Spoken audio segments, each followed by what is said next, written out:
fumble. Just leave that there.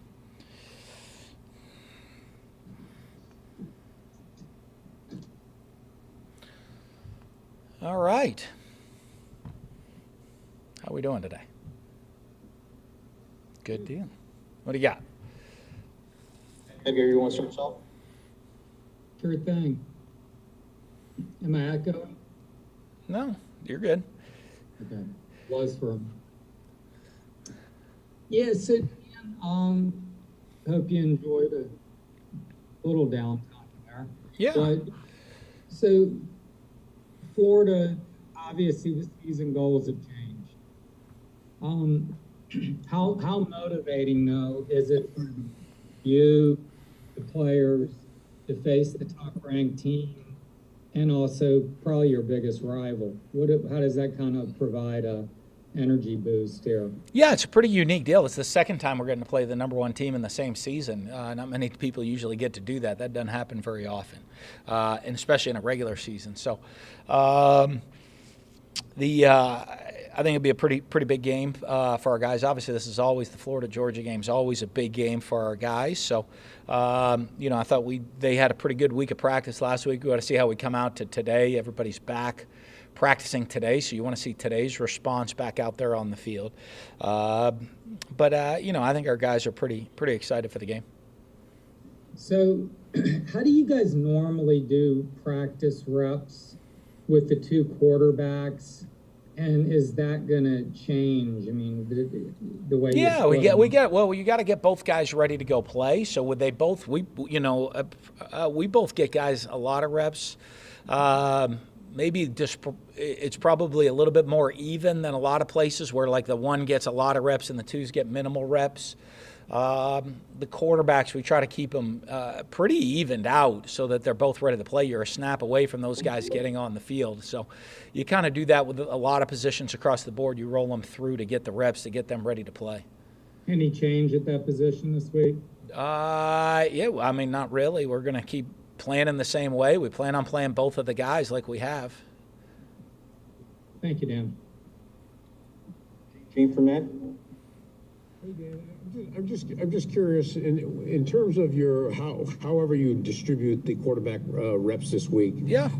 Is any of it in terms of what goes into your decision affected by what you see where you want the program to be next year, or is it simply just about this week and only this week? Well, it's about this week. If guys getting better and how they play this week on the field, how they practice, how they prepare, and who gives us the best situation to go that we feel is going to be in the best position to help us win. As a follow-up, how much of the hot hand will go into the distribution of snaps as the game goes on? Well, it certainly fell into it last week. I think every game's so unique in how it plays out.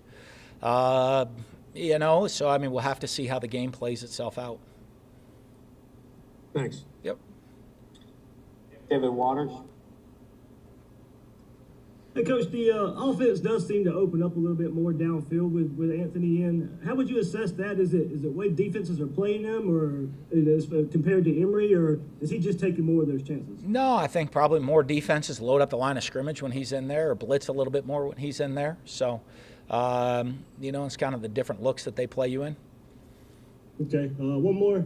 You learn anything about this team different from the bye week than going into the bye week when you evaluated this team? No, great attitude. I think our guys, very positive attitude. As we always focus, are we going to be a better team at the end of the year than the beginning of the year? Are we constantly improving to get better? And that's kind of how we judge things within the program and how guys are doing. And so I think our guys have had a really, really good attitude this week. In the bye week, I think guys were ready for a little breather to go catch their breath over the weekend. But I expect everybody really excited to be back out of practice today. Okay. And how's that Georgia defensive front affect your game plan? Obviously a very, very talented group, and you look and they have depth, they have talent. Guys that could have probably gone pretty high in the draft came back for another year. And that's a big advantage for them to have that experience as well. And So they do a great job, though. Very talented players. They put them in good positions to make plays, well coached, and they mix you up with a lot of different blitzes. They're going to, blitz you from every different angle. Thanks, Coach. Mark Long? Yeah, Dan, following up on that defense, I mean, it looks like it's, one of a kind here that we haven't seen in maybe a decade, but is there a weakness? Have you found one? Can you keep it off balance? How do you really? Yeah, I'm not going to get into the game plan of what we're going to do, but you got to go out there and, offensively, you got to execute. One of the things, they got great players. So when you're playing against a great defense, you got to execute, because if you make little mistakes, they turn into big mistakes, and mistakes are hard to recover when you're playing against a great defensive front. So you got to be kind of efficient and execute at a high level every snap of the game. You can't kind of be, a little herky-jerky back and forth. And then can you use the underdog role? I mean, you guys played it pretty well against Alabama. Huge underdogs, no one's giving you a chance. Can you use that again? Does that work twice in the season? Sure. Our guys, this is a rivalry game, so our guys will be pretty motivated. I don't know that I used the huge underdog against Alabama, to be honest with you. We expected to win the game. I think our guys probably thought they were favored to win, and were really disappointed at, a couple of different situations in that game. Didn't break our way, and so I don't know that that's really something that we use, to be honest with you. Nick Delatorre? I know every game is the most important, but with it being a rivalry week, how do you balance, the excitement of the rivalry week and knowing that these are the games, even in a season that's been disappointing to an extent, that these are the games that fans really kind of hang their hat on and want the program to win? Well, I think our guys know that. Our guys, I know, like, you might think the fans are excited. Our guys are excited. They want to play in big games. They want to play in these rivalry games. They get excited for this type of game. So, I don't know, much balance needs to go into it. I think our guys would be pretty fired up for the game. And then on the recruiting front, were you able to go out and recruit during? Yeah, we had our coaches all out on the road. I can't go into where everybody went specifically, but our coach, we had coaches out on the road. But you personally didn't? I'm not going to get into the specifics of where everybody went and what's going on with it, but not you? I'm not even going to comment on any of that stuff of who was where, when, why, and how. All right. Yeah. Cassidy? Hey, Dan, after going back and sort of watching, the LSU game, what did Anthony do well? What did he need to still work on, especially getting the most snaps that he sort of had to this point in the season? I thought a couple things, he got into the flow of the game, managed the game, made some good decisions, missed a couple of reads still here and there that we got to continue to improve on. But it was great, especially being on the road in that environment, to get into it and be able to handle everything going on with the crowd noise, with the pressure of all the different things that came with it. So I thought he handled the situation pretty well. And then I know you said you're going to still sort of practice them the same way and game plan them the same way, but what all will go into your evaluation, so to speak, of who should sort of get those most snaps moving forward, considering where you're at, record, what you want to accomplish? Well, of course, we've had issues. So it depends on who's healthy and not. We got to have multiple guys ready to go play. We've already gone through games where one of the quarterbacks was out a couple of games. So obviously that factors into it of how you prepare and make sure you have guys ready to go play. Very much like at other positions. It's across the board for us. We've been decimated with a bunch of injuries throughout the year. Some are season ending, some are week to week, and so at every position you got to make sure you get guys ready. And continue to grow and develop, because you're a snap away from having guys on the field. We had to play a lot of different combinations on the offensive line. We had a game without a full stable of backs. We've had some receivers miss a bunch of games. Obviously, the linebacker and the secondary ones are huge so far this year. And then quarterbacks missing games. So, for us, it's making sure we get all the reps so that we have enough guys ready to go play on Saturday. thank you. Yeah. Thomas Golkin? Hey, Dan, I know you said last year defensively, in terms of your evaluation, it would really boil down to whether or not you thought schematically you guys were sound. Mm-hmm. Are you still believe that you guys are schematically sound right now? Yeah, I think we got to look at different things. We're always checking out what we do, and I mean, obviously, anytime if you give me the pencil last, I can make anybody not sound. Whoever has it last, I want to draw up the play last. So you look at it as a whole in the big picture of things of what we do, and to me, our biggest thing to me, I want to see is consistency of play, and that's out of every aspect of our program. I've just seen, we had a lot of new faces on the field this year. And obviously injuries added to more of that. You want to get some consistency of play, I think, is the huge part of that we're always looking for, on offense, defense, and special teams. And, I think we've seen that at times, and then there's other times where just, there's some glaring inconsistencies that jump out there that have hurt us at different times during the season. And then shifting gears, there was a report that came out that showed you guys kind of middle of the pack in the SEC as far as recruiting spending. Is there any areas in particular you'd maybe like to see that expand, or are you guys kind of good with what you've been doing? Well, I mean, that's a much bigger question than even just beyond me. I mean, that gets into budget with the whole administration too. So that is something that we'll discuss with them and look at it. I think one thing we know, we're not very wasteful here. That way of, I've never believed that the solution to every problem is just throw as much money at it as possible. It's, are we doing what we need to do for our program, and are we doing it as best as possible? And if we got to put more money in, then we need to go do that. We're working on that with facilities right now of trying to get caught up facility-wise. And raising money to get facilities caught up to where they need to be within the league. And our facilities coming along great and should really catch us up in that area. So we'll continue to evaluate where we are and what we need. Matt Baker? Yeah, this is kind of a weird question, so forgive me. But for fans, having a starting quarterback, knowing who the guy is a big deal. Is it a big deal to you? Sure, at times. Depends on your situation. Depends on a lot of different things that go on within your team and the makeup of your team and the environment of your team, of how things go. Again, it's an interesting mindset. I think people get so caught up in the starter.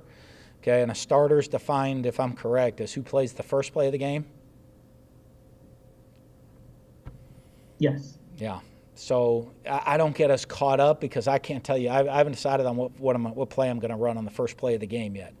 So, hey, we might come out in the wishbone on Saturday. All three tailbacks then start and no receivers start. Is so then all of a sudden that becomes a weird deal, right? Hey, we didn't have, and even if we ran that for one play, that defines then who the starter was. So I don't get caught up in all that stuff as much as the starting the game, as the flow of the game, who plays the most plays. Good question everybody should do is who finishes the game. And obviously that's still to be determined at quarterback based on what happens this week and then also on Saturday. Who finishes the game? It'll be a really big deal, I guess, right? I mean, I think that's I talked to a lot of players about that. That's always a key, should be a key stat too, is how many games you finished, not just how many you started. And the other thing I wanted to ask about Georgia's offense, just kind of what are some of the things that jump out to you about what they're able to do well? Well, I think a lot of it obviously starts with the run game. They got excellent backs. They really run the ball well, and that kind of sets up a lot of the other things. The play actions, the matchups they create. They got really good athletes at tight end and receiver. I don't know. Have they named a starting quarterback? I'm sure that's got to be your guy. I mean, I can't. That's shocking. Yeah, that's their number one deal, right? Who their starter is, much bigger than ours. They're the number one team. So I'm shocked how you guys anybody's even looking at ours situation. But they have two quarterbacks that manage the game very, very well. And by that, get them into the right run checks, make plays, and then are able to distribute the ball down the field to playmakers really well. But I do think a lot of it starts off the run game and their ability to physically run the ball to create the matchups with the athletes on the outside. And then, I've seen both their quarterbacks do a great job. When they do that, when you give them the matchups, they're going to take advantage of it. Zach Evergrody? Hey Dan, sticking with their quarterbacks, what were you guys able to do well last year against Stetson Bennett? Well, I think anytime, especially in college football, I think if you can get the game and kind of get the team into a drop back mode, where you stop the run and force them into a drop back passing situation, most teams in college football, that gives you the advantage, and kind of to more one-dimensional a team. That way gives you a little bit of an advantage that way. So I thought we were able to kind of stifle the run for most of the day, and then took a lead and kind of dictated the pace and the tempo of the game. And I thought that worked in our advantage. No, I know you said you find out later whether the bye week was good or not, but just based on this point, how do you feel like the guys did benefit from it? We'll see. We'll get out to practice today. I don't. If we win, the bye week was great. If we don't, it probably wasn't. And that's kind of how I've looked at things every single year. You could say, hey, this is an advantage, or it hurts. Sometimes it really helps to reset the mental and the physical part for the team. Sometimes you kind of get into a rhythm and it can break up your rhythm from week to week. So we'll see how we respond during practice this weekend on Saturday.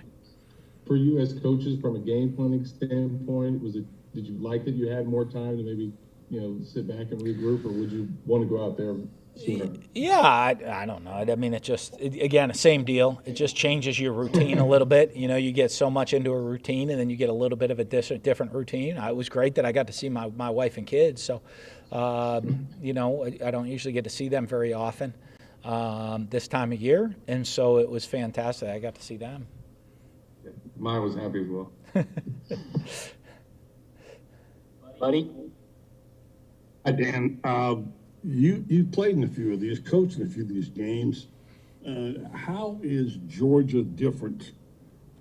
Number one, anyway. Now they are number one. And secondly, is the motivational factor bigger because they are the top-ranked team?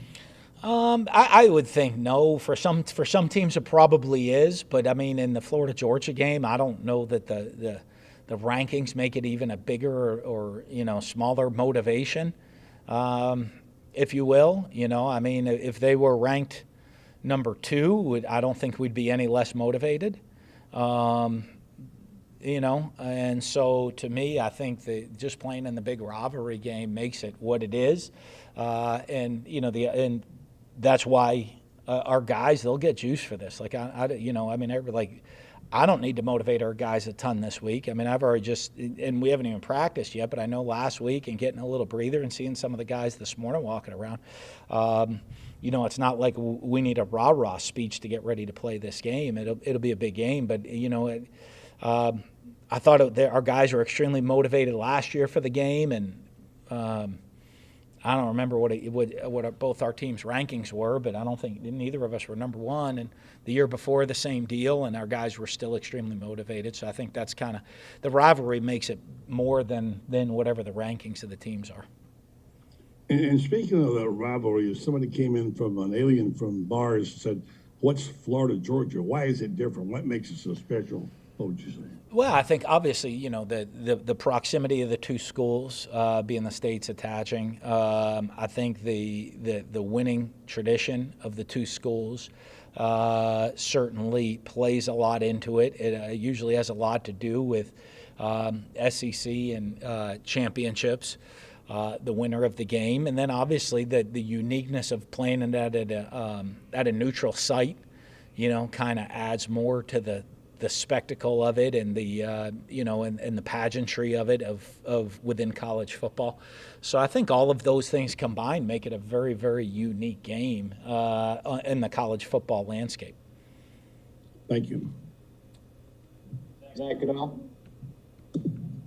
Hey, Dan. You mentioned last week on the teleconference that one of the things with run defense was missing tackles. It seems like that's been an issue throughout the year and even dating back last year. And, it's the middle of the season. I figured this is something you'd want to focus on more in camp. But how do you evaluate that? How do you try and fix those fundamentals at this point in the season? Well, you got to put yourself in the right position. You got to be in the right gap. You got to play disciplined football. Then you got to put yourself in a position fundamentally to go make tackles. And but you also play some really good players. There's guys on the other side of the ball that have scholarships to make you not make that tackle. And so, after the game, we kind of look at it. Last game was not a great one for us. Majority of the time, I think we've won the yards after contact from one game to the next throughout the course of the season. So, that's something you got to continue to grind on, be in position. I mean, they got a lot of talented players, talented backs, talented skill guys, and we got to do a great job trying to win those battles of making those tackles out there on the field. And also, I don't think you've really been asked this year, and I'm sure because vaccines and all that, but comparatively to last year, I'm sure COVID's not been as big of a deal, but what's it been like trying to deal with that? Have you guys had problems, or have you figured that it's gone pretty well? No, fortunately, knock on wood, we've been able to handle it pretty well. I think, obviously, going through last year being so different, I think our guys have a decent understanding. Our training, our medical staff has done a really good job of balancing things out and within the program, making sure everything's taken care of the right way, and our meeting rooms are set up the right way. How we handle meals and group activity. Fortunately, we've been safe with travel so far. The guys that haven't been vaccinated with the testing that they still do on a regular basis. I just think everything's handled that. I don't want to say we're 100% back to normal, but we're much, it's not anything like it was last year. Thank you. Yep. Edgar? Dan, you've been through the 13th season, I think, as a head coach. You haven't started out unbeaten through 7 games, but a couple times, and even 6-1, just a few. How do you maintain perspective yourself, knowing that what everyone outside expects, wants, and also avoiding too many internal questions about are we doing this right? Are you following me? Yeah. Absolutely. I think this. Well, first off, I don't know that there's anybody more motivated to win than me. And I know the Gator fans everywhere will sit there, and probably every person on this screen is like, oh boy, I want the Gators to win way more than he does. I don't think that's the case. And, so I think the aspect of it, looking out from the outside in, you sit there and say, oh, well, I'm the biggest fan. I want us to win more than anything else. Well, I'll tell you what, the coaches, the players, people within the program that put in the work every single day, year round, want to win football games. And, you look in perspective of it, how many years have we had now? 100 and, I wasn't here for all of them. But, at different times, you're always keeping perspective of where you are. And to me, that is, are we improving? Are we worrying about what we can control? Yeah, I've had one undefeated season as a head coach, coach. I'm sorry, not as a head coach. One undefeated season as a coach. We didn't get to play for a national championship that year. I don't know what else we could have done, but that's outside. All that you could control was what you could control. Won 2 national championships, and we've lost games and got, I guess, voted in to go into play for those during my coaching career. And so I think when you look at those things, you just put it in perspective, which is, are we getting better? How are we getting better? Are we excited to compete? We only have so many opportunities to compete each year. We work year round for 12 opportunities to compete. And if you do well in those 12, they give you 13, 14, maybe even 15, depending on how you do in those 12 opportunities. And so, the motivation and the desire to go win each one of those is huge because you have so few opportunities to do it. So, that's kind of the perspective that you keep on it from every year within coaching is, you compartmentalize it and motivate and get yourself fired up for the game that you're about to go play. And, if you're on the winning edge of enough of them, they give you more opportunities to continue to play. How much do you lean on certain players during seasons that have challenges like this one so far?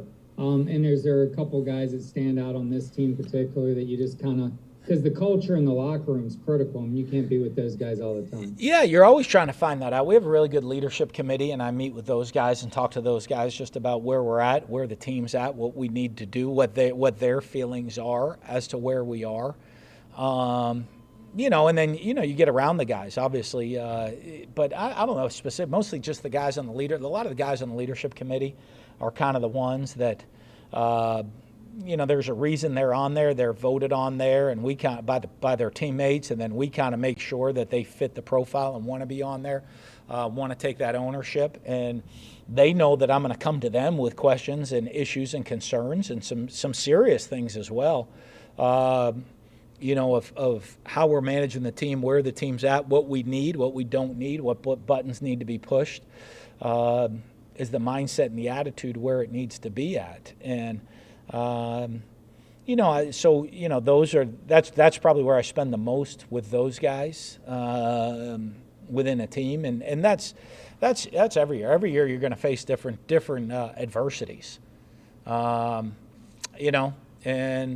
this year's adversity is finding a way to win these games that we're right there, and we kind of find a way not to win, in 3 of the games instead of finding a way to win. I mean, you go change 3 plays, we might be 7-0. Now we'd have different adversities we'd be dealing with right now, but it'd be a very, very different season. And you're talking about 3 out of however many, over 1,000 plays that we've played so far this year.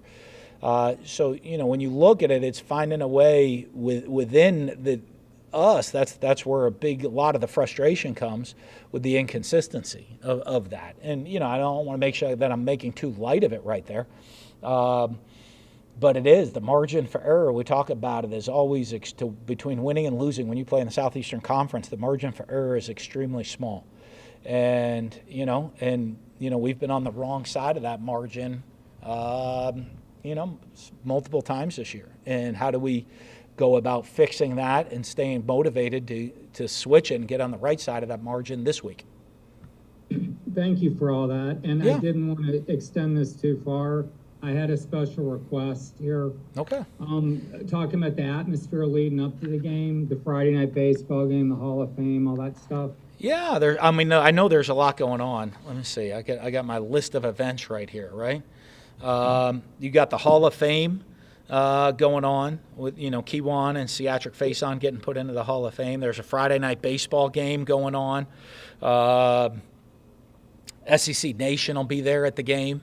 Pre-game, obviously, encouraging everybody to try to get in there early so that you don't have the lines. I know with ticketing and all the different restrictions. I know the Florida fans have started to figure out how the Swamp works, and I'm sure the Georgia fans have figured out how their stadium works. But now we're at an independent stadium, so it'll be a little bit different that way to give yourselves time to get in. So, but obviously, all of those great things going around, and it's a fun weekend, and obviously one of the great games in all of college football. And Cassidy's last Zoom. Yeah, good luck, Cassidy. I heard you're going to be really cold. I have no idea how to deal with the snow, so it'll be a whole new world. You see, they'll put that little thing in your car. He's like, what is this, like, brush with this little plastic thing in my car? It's for scraping ice and then sweeping off the snow. So Maybe I'll just hire somebody. You've probably never seen one of those before. I've never seen snow for longer than a 2-hour period. It's going to be a whole new world. All right. Thank you, Coach. Yeah, good to see everybody. Have a great week.